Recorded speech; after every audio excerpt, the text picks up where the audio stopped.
नमस्कार, ABC channel में आपका स्वागत है। मैं हूं सचिन श्रीवास्तव और आप मेरे साथ देखेंगे आजमगढ़ से जुड़ी खबरें। आइए नजर डाल लेते हैं आज की खास खबरों पर। इस खबर के प्रायोजक हैं Manav institute of competitive classes, ideal, निकट हाफिजपुर चौराहा, आजमगढ़ और wooden touch, Bhavnath, Azamgarh, a complete hardware store. Azamgarh के पवई थाना क्षेत्र के दलीपपुर गांव में 20 अक्टूबर की सुबह गन्ने के खेत में युवक की लाश मिली थी। घटना के 3 दिन बाद पुलिस ने इस हत्याकांड का खुलासा कर दिया है। पुलिस अधीक्षक सुधीर कुमार सिंह ने बताया कि युवक की हत्या प्रेम प्रसंग को लेकर की गई थी। मृतक प्रदीप की हत्या उसकी प्रेमिका बेबी ने अपने दूसरे प्रेमी प्रवेश के साथ मिलकर योजनाबद्ध तरीके से की थी। मृत युवक अपनी प्रेमिका बेबी के साथ साथ हत्या के अभियुक्त प्रवेश की बहन के साथ भी बातचीत कर रहा था, जिससे नाराज बेबी और प्रवेश ने मिलकर साजिश के तहत प्रदीप को गन्ने के खेत में बुलाया और उसके सिर पर प्रवेश ने ईंट से प्रहार कर दिया। प्रदीप के गिरते ही प्रवेश ने बेबी की मदद से सीने पर चढ़कर प्रदीप को मौत के घाट उतार दिया।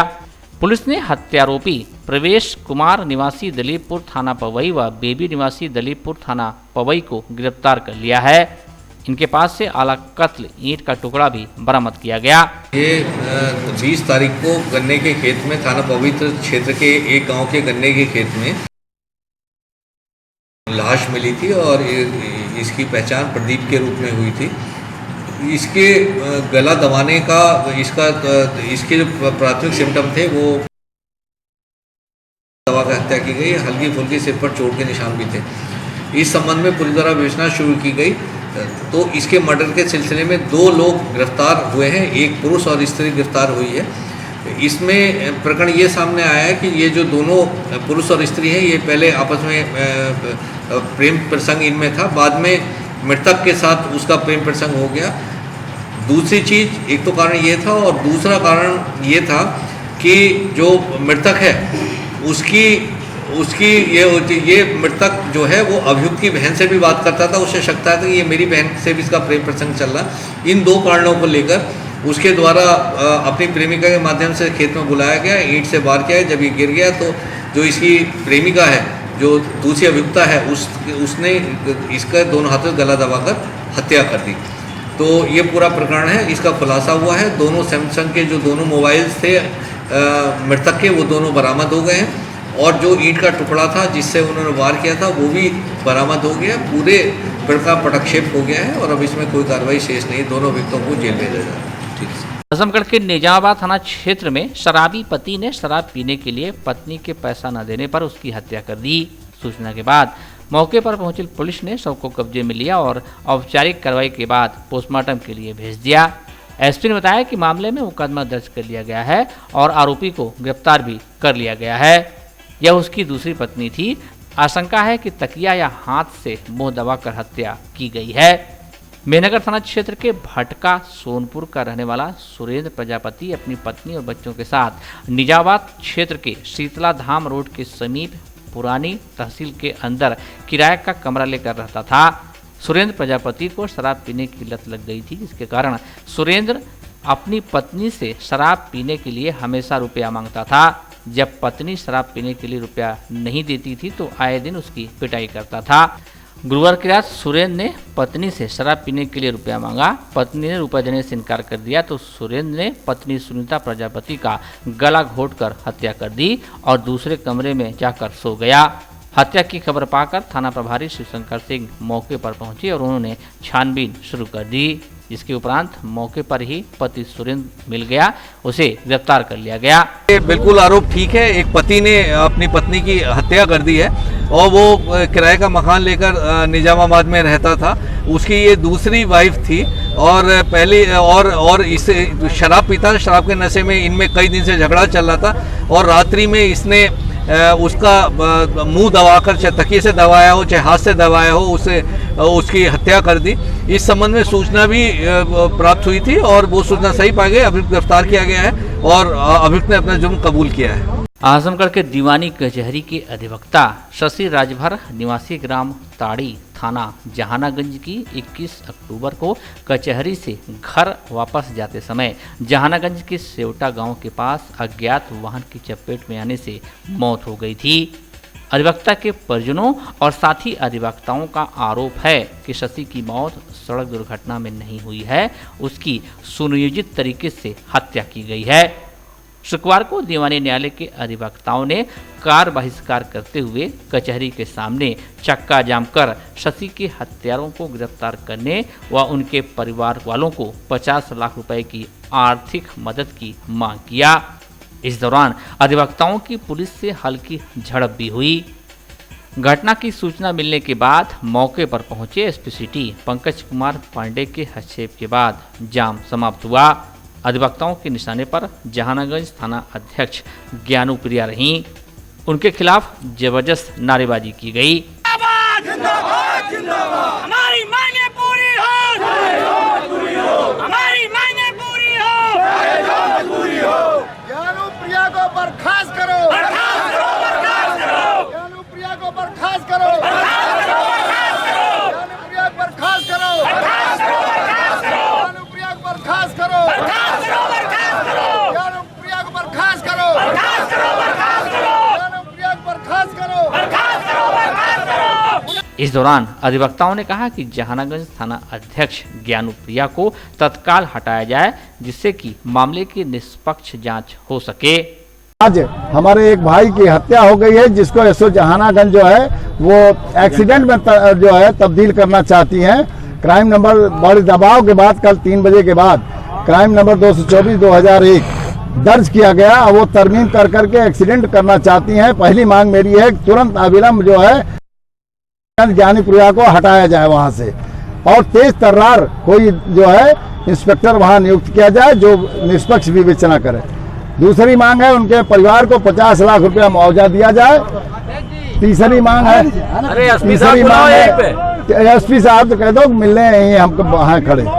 तीसरी बात यह है कि आज चक्का जाम रहेगा, और अगर पुलिस ने उनकी विवेचना में जरा भी तब्दीली किया तो कप्तान साहब के ऑफिस के सामने पूरे जिले के अधिवक्ताओं की मीटिंग बुलाऊंगा और वहीं दरी बिछवा करके पूरा शहर जाम कर दूंगा। ये कोई माइक लाल रोक नहीं पाएगा। अगर कप्तान साहब को लाठीचार्ज करना है वकीलों पर तो लाठीचार्ज करें, उसको भी हम देखेंगे। भाई अधिवक्ता शशि कुमार राजभर जी जो जहानागंज थाना अंतर्गत ताड़ी गांव के रहने वाले हैं, वो कचहरी करके कल दिनांक 22 तारीख को कचहरी करके घर गए और घर नहीं पहुंचे। बीच रास्ते में ही जो स्थिति और परिस्थिति बता रही है, उस परिस्थिति के अनुसार उस मेरे छोटे भाई अधिवक्ता की हत्या कर दी गई है। पुलिस लगी हुई है उसको दबाने के लिए और उसको जो है सेक्शन बदलने के लिए कि यह एक्सीडेंटल है। लेकिन जो परिस्थिति है, जो स्थिति है, जो वहाँ के जनता के द्वारा जो आवाज़ आ रही है, ये सारी चीज़ देखने के बाद लग रहा है कि हाँ वह जो है एक्सीडेंटल ना हो करके वह जो है हत्या की गई है। हम लोग वही मांग कर रहे हैं कि कम से कम तत्काल उन मुलजिमानों की गिरफ्तारी की जाए और सच्चाई से जांच की जाए कि सच्चाई है क्या, और बिना जांच के बिना के कैसे कह दिया जाए कि वो एक्सीडेंटल है, क्योंकि सारी परिस्थिति बता रही है कि वो एक्सीडेंटल नहीं है। इस मामले में एसपी का कहना है कि हत्या का मुकदमा दर्ज किया गया है। पीएम रिपोर्ट और अन्य साक्ष्यों के आधार पर आगे की कार्रवाई की जाएगी। घटना हुई थी जिसमें एक वकील साहब की डेथ हुई थी, उसमें जो तहरीर दी गई थी वकीलों के द्वारा, वो उस पर हत्या का मुकदमा दर्ज है। अज्ञात में वो तहरीर है और अभी उसके पोस्टमार्टम रिपोर्ट बाकी जो साक्ष्य है उनका एनालाइज किया जा रहा है, क्योंकि कुछ खबर ये भी आई थी कि वो एक्सीडेंट है। लेकिन सभी साक्ष्यों का संकलन किया जा रहा है। जो भी साक्ष्य सामने आए उसके आधार पर फिर अग्रिम कार्रवाई की जाएगी। प्रदेश में महिलाओं व बालिकाओं के विरुद्ध होने वाले अपराधों के प्रभावी रोकथाम हेतु उत्तर प्रदेश सरकार द्वारा चलाए जा रहे विशेष अभियान मिशन शक्ति के अंतर्गत प्रदेश के परिक्षेत्र मुख्यालय के 18 थानों व 2 कमिश्नरेट में इस प्रकार कुल 20 थानों में महिला हेल्प डेस्क का जूम ऐप के माध्यम से मुख्यमंत्री योगी आदित्यनाथ के हाथों लोकार्पण किया गया। इसी के साथ ही उक्त चयनित थानों के अतिरिक्त प्रदेश के सभी थानों में महिला हेल्प डेस्क की स्थापना की गई। इस अवसर पर माननीय मुख्यमंत्री ने कहा कि महिला हेल्प डेस्क पर सीसीटीवी की व्यवस्था हो, पीने का शुद्ध पानी महिला हेल्प डेस्क पर प्रशिक्षित महिला अधिकारी कर्मचारी की उपस्थिति रहे। थाना कोतवाली में आयुक्त आजमगढ़ मंडल विजय विश्वास पंत, डीआईजी सुभाष चंद्र दुबे, प्रभारी जिलाधिकारी मुख्य विकास अधिकारी Anand Kumar Shukla, SP Sudhir Kumar Singh, SP traffic Sudhir Jaiswal, अपर जिलाधिकारी प्रशासन नरेंद्र सिंह सहित अन्य तमाम लोग उपस्थित रहे।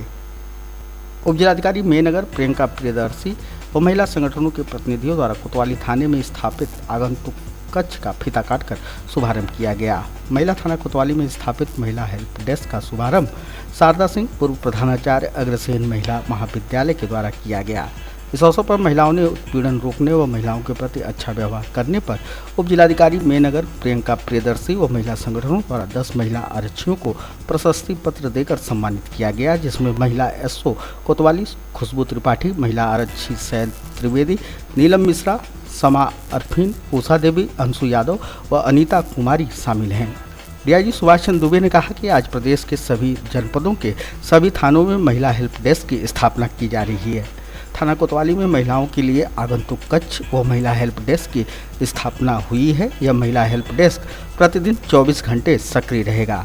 महिला हेल्प डेस्क पर प्रशिक्षित अधिकारी कर्मचारी की तैनाती की गई है, जो पीड़ित महिलाओं को थाने पर आने पर उनकी शिकायतों समस्याओं को विनम्रतापूर्वक सुनकर उचित कार्रवाई करेगी।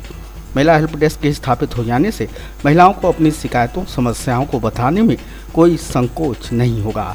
उन्होंने बताया कि मिशन शक्ति अभियान की नवरात्र में शुरुआत के साथ ही महिलाओं पर जुल्म करने वाले 3 अभियुक्तों को जनपद में और परिक्षेत्र में कुल 8 अभियुक्तों को सजा दिलाई गई है। माननीय मुख्यमंत्री जी के मार्गदर्शन में जो पूरे प्रदेश में सभी महिला थाने में आज हेल्प डेस्क की स्थापना हुई, उसी का महिला कोतवाली में विधिवत उद्घाटन अधिकारी व महिला संगठनों के पदाधिकारियों द्वारा करा। हम सभी लोग जानते हैं कि मिशन शक्ति के अंतर्गत जो माननीय मुख्यमंत्री जी ने पूरे प्रदेश में महिलाओं को सुरक्षित रखने की और उनके सम्मान स्वाभिमान के साथ उनको न्याय दिलाने की जो संकल्पना प्रस्तुत की है, उसको व्यवहारिक धरातल पर उतारने का काम हम सभी पुलिस प्रशासनिक अधिकारी अपना नैतिक वैधानिक दायित्व समझते हैं। इसी कड़ी में जो आज ये कार्यक्रम किया गया है, आगे व्यवहारिक धरातल पर निश्चित रूप से इसमें सुधार दिखेगा। अभी थोड़ी देर पहले एसपी साहब ने बताया कि जो इस नवरात्रि के 9 दिनों में जो ट्रायल पर महिला से संबंधित अभियोग लंबित थे, उनमें से आजमगढ़ जनपद में 3 अभियुक्तों को और पूरे परिक्षेत्र में अब तक 8 अभियुक्तों को आजीवन कारावास से लेकर के 3 वर्ष तक की सजा पिछले 5-6 दिन में दिलाई गई है। ये अभियान लगातार चलता रहेगा। एक मजबूत नारी सशक्तिकरण की संकल्पना के साथ न केवल आजमगढ़ जनपद, न केवल परिक्षेत्र, बल्कि माननीय मुख्यमंत्री जी के निर्देशन के क्रम में पूरे प्रदेश में अभियान चलता रहेगा और निश्चित रूप से हम सभी लोग इसमें अपने लक्ष्य को प्राप्त करेंगे। महिला हेल्प डेस्क के उद्घाटन अवसर पर अभया महिला सेवा संस्थान की सुमन सिंह, अमित लता सिंह, बीआरडी की जिला महिला अध्यक्ष छाया अग्रवाल, पूर्व चेयरपर्सन माला द्विवेदी सहित अन्य कई नारी संगठनों व समाज सेवी संगठनों से जुड़ी महिलाएं मौजूद रहीं। उप जिलाधिकारी मेहनगर प्रियंका प्रियदर्शी ने कहा कि मिशन शक्ति अभियान का मुख्य उद्देश्य महिलाओं को सशक्त बनाना है। जी के निर्देशानुसार पूरे प्रदेश भर में जैसे महिला हेल्प डेस्क का उद्घाटन हो रहा है, वैसे ही हमारे आजमगढ़ जनपद में भी कोतवाली थाने पर हम लोगों ने इसका शुभारंभ किया है। वैसे ये शुभारंभ आजमगढ़ के हर थाने पर हुआ है। यहाँ से डीआईजी साहब, कमिश्नर साहब और हमारे एसपी साहब और पूरे प्रशासन और आजमगढ़ प्रशासनिक प्रशासन की तरफ से आज यहाँ पर महिला हेल्प डेस्क का उद्घाटन किया गया। किस तरीके से महिलाओं को जागरूक करने के लिए काम कर रहे हैं? आदरणीय माननीय मुख्यमंत्री जी के निर्देशानुसार इसका उद्देश्य सिर्फ एक है कि हम महिला सशक्तिकरण अभियान चलाएं और हमारे देश की जो भी महिलाएं हैं, हमारे आजमगढ़ जनपद में जितनी महिलाएं हैं जिसकी जो समस्याएं होंगी, उनको ये जागरूक करें कि उनके लिए सरकार ने क्या क्या स्कीम्स बनाई हैं, क्या क्या अभियान चलाए हैं और वो अपनी सेल्फ डिफेंस में कहाँ कहाँ कॉल करके अपनी सुरक्षा कर सकती हैं, और वो किन स्कीम्स महिला सशक्तिकरण जैसे बेटी बचाओ बेटी पढ़ाओ अभियान चल रहा है उनके बारे में उनको जागरूक करना, कन्या सुमंगला योजना चल रही है उसके बारे में जागरूक करना, 1090 है, 181 है, 112 है, ये सारे नंबर्स उनको पता हो कि हमें किस मुसीबत में किसको कॉल करना है, ये सभी जानकारी उनको बताया गया है। और गांव से लेकर के शहर तक की महिलाओं को इसमें जोड़ा गया है, और कई एनजीओज हैं, नारी संगठन हैं, उन सबके द्वारा एक वृहद पैमाने पे अभियान चलाया जा रहा है। सनातन हिंदू धर्म के समस्त दर्शन का स्वरूप श्रीमद् भागवत गीता है। सच मायने में यह ग्रंथ प्रत्येक व्यक्ति को जीवन जीने की कला सिखाता है। आम जनमानस के लिए इस ग्रंथ का वास्तविक संदेश जान पाना आज एक दुरूह कार्य हो गया है, क्योंकि प्रत्येक भाषाओं की अपेक्षा संस्कृत भाषा से लोगों को काफ़ी दूरी बना ली गई है। ऐसे में इस महान ग्रंथ को समझ पाना लोगों के लिए काफ़ी मुश्किल होता है। जैसे महर्षि वाल्मीकि कृत रामायण का गोस्वामी तुलसीदास ने अपनी बोली हिंदी भाषा में रूपांतरित किया तो राष्ट्र कथा का प्रभाव आम जनमानस के दिमाग तक पहुंच सका। ठीक उसी प्रकार श्रीमद् भागवत गीता के भी मूल रूप से हिंदी अनुवाद की आवश्यकता महसूस की जा रही थी। हालांकि इस दिशा में कई लोगों ने कार्य जरूर किया, लेकिन आजमगढ़ की पावन भूमि पर पैदा हुए प्रसिद्ध लेखक और कवि, पेशे से शिक्षक पंकज कुमार मिश्र वात्स्यायन ने इस महान ग्रंथ को हिंदी गजल के रूप में लिखने का जो कार्य किया है वह सराहनीय है। इस महान ग्रंथ का अनुवाद हिंदी गजल के रूप में करने के बाद ऐसा अनुमान है कि यह जनमानस में कल्याणकारी साबित होगा। संकल्प के धनी यशस्वी रचनाकार पंकज कुमार मिश्र वात्स्यायन द्वारा रचित निष्काम शीर्षक से प्रकाशित श्रीमद् भागवत गीता का भावानुवाद साक्षात सनातन परमेश्वर पुरुषोत्तम के अस्तित्व की सुखद अनुभूति प्रदान करेगा। आजमगढ़ जनपद मुख्यालय पर मानसरोवर होटल के सभागार में आजमगढ़ की मीडिया को समर्पित निष्काम पुस्तक का लोकार्पण करते हुए बतौर मुख्य अतिथि पूर्वांचल के जाने माने साहित्यकार शिक्षाविद प्रोफेसर प्रभुनाथ सिंह मैंग ने ये बातें कही। लोकार्पण समारोह को बतौर मुख्य अतिथि संबोधित करते हुए प्रोफेसर मैंग ने पंकज कुमार मिश्र की रचित पुस्तक निष्काम की प्रशंसा करते हुए कहा कि श्रीमद् भागवत गीता का हिंदी में अनुवाद काफ़ी कठिन है। ऐसे में इस महान ग्रंथ का हिंदी भावानुवाद कर गजल व कविता के रूप में प्रकाशित निष्काम समाज के लिए काफ़ी कारगर साबित होगा। के शास्त्र को भगवान श्री कृष्ण ने महाभारत के आरंभ के पूर्व अर्जुन को माध्यम बना करके विश्व के लिए जो महान संदेश दिया था, उसी गीता नामक विश्व के सर्वोच्च ग्रंथ का भावानुवाद श्री पंकज कुमार मिश्र ने किया है। इस अवसर पर मैं उनको साधुवाद देता हूं और मैं इस अवसर पर कहना चाहता हूं, क्योंकि यह लोकार्पण का अवसर है। हिरण्मयेन पात्रेण सत्यस्यापि हितं मुखं तत्त्वं पोषन्न पावृणु सत्य धर्माय दृष्टये। सत्य की दृष्टि, धर्म की दृष्टि, न्याय की दृष्टि, समरसता की दृष्टि, मानवतावाद की दृष्टि इस ग्रंथ के माध्यम से जन जन तक व्याप्त हो। सुख सागर और प्रेम सागर आए थे श्रीमद् भागवत महापुराण के माध्यम से जो जन जन तक व्याप्त हुए, उसी प्रकार से यह ग्रंथ भी भाषा में, हिंदी भाषा में जन जन तक पहुँचे। इसका अर्थ प्राप्त करके लोग उसका दैनंदिन जीवन में अनुसरण कर सकें। मैं इस अवसर पर चिरंजीवी पंकज कुमार मिश्र को अपनी ओर से, मंच की ओर से आशीर्वाद। पत्रकारों को संबोधित करते हुए प्रसिद्ध ग्रंथ श्रीमद् भागवत गीता को हिंदी गजल के रूप में निष्काम नाम से प्रकाशित पुस्तक के लेखक पंकज कुमार मिश्र वात्स्यायन ने कहा कि श्रीमद् भागवत गीता एक ऐसा ग्रंथ है जिसे सभी धार्मिक और आध्यात्मिक पुरुष पढ़ना तो चाहते हैं, किंतु अधिकांश तो पढ़ने के स्थान पर उसकी पूजा करके ही संतुष्ट हो जाते हैं। इसका प्रमुख कारण है उसकी संस्कृत भाषा, जिसको जानने वाले लोग नहीं के बराबर हैं। दूसरा कारण यह है विषय की जटिलता।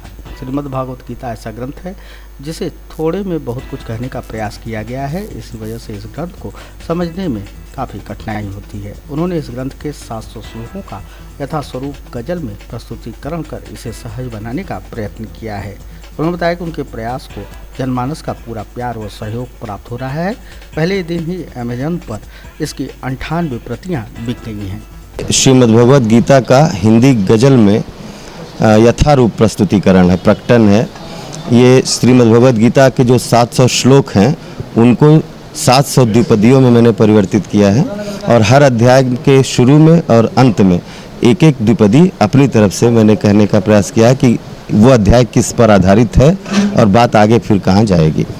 कुल मिलाकर के संस्कृत में जो श्रीमद् भगवद गीता है उसके मौलिक स्वरूप को मैंने हिंदी में प्रस्तुत करने का प्रयास किया है। इसकी प्रेरणा कहाँ से, कैसे विचार? इसकी प्रेरणा मूलतः है क्या कि दो कारण थे। एक तो संस्कृत वाङ्मय जो है वो ज्ञान का अथाह सागर है, लेकिन संस्कृत भाषा के अध्ययन से दूर हो जाने के कारण आधुनिक पीढ़ी को उन ग्रंथों को समझने में समस्या होती है। तो मेरे मन में हमेशा था कि संस्कृत वाङ्मय जो है वो हिंदी में प्रकट हो और गीता ही इसलिए चुना कि गीता ही पहले बताती है आपको, हमको सबको कि क्या करें क्या न करें और कोई व्यवहार क्यों है। ये शिक्षा मनोविज्ञान की विश्व की पहली पुस्तक है, ऐसा मैं मानता रहा हमेशा।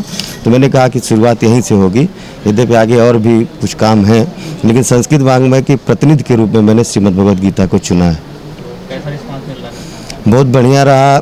पहले ही दिन लगभग 98 प्रतियाँ इसकी सेल हुई हैं अमेजन पे और उसके अलावा बहुत से लोगों को मैंने अपनी तरफ से दिया। तो कुल मिलाकर के चूँकि वेद व्यास जी की कृति है और विश्व का एक ऐसा ग्रंथ है जो निष्पक्ष बात करता है, जो कर्म पर आधारित है, जो फल की चिंता न करने की बात करता है, जो व्यक्ति को उन लक्षणों को धारण करना सिखाता है जिससे समाज संतुलित रूप से चल सके। तो सबको ज़रूरत थी इसकी, तो लोगों को प्रतीक्षा भी रही होगी, हो सकता है माता जी ने मुझे चुना, माध्यम बनाया, तो हाथों हाथ लोग ले रहे हैं किताब। इस काम की दो लाइनें गजल के रूप में जी, हम उसमें जैसे जो चर्चित श्लोक है कि नैनम छिंदन्ति शस्त्राणि नैनम दहति पावक न चैनम क्लेदयन्त्यापो न शोषयति मारुत, इसको हमने कन्वर्ट किया कि शस्त्र से कटती नहीं है, अग्नि से जलती नहीं है, जल गला सकता न इसको, है विफल इस पर प्रकंपन। महाभारत सीरियल आ रहा था, उसमें दो श्लोक बहुत चर्चित रहे हैं, यदा यदा हि धर्मस्य ग्लानिर्भवति भारत। तो श्री कृष्ण जी कहते हैं कि रूप में साकार कोई धारता हूँ पार्थ तब तब, हानि जब जब धर्म की हो और होता पाप वर्धन। तो इस तरह से इसके श्लोक हैं। शुरुआत में इसका जो सब जहाँ से शुरू होती है श्रीमद् भगवद गीता की, धर्म भू कुरुक्षेत्र में कौरव व पांडव युद्ध तत्पर, ने किया क्या पूछते संजय से अब धृतराष्ट्र उत्तर। इसी तरह और भी बहुत से श्लोक है इसमें कि कर्म करने में तुम्हारा वश चलेगा, फल का क्या है, कर्म का परित्याग मत कर, कर नहीं फल का विचिंतन। ये कर्मण्येवाधिकारस्ते मा फलेषु कदाचन का अनुवाद है। गरीब परिवारों की बेटियों के हाथ पीले करने के उद्देश्य को लेकर मुख्यमंत्री सामूहिक विवाह योजना के कार्यक्रम को एक बार फिर आगे बढ़ाया गया है।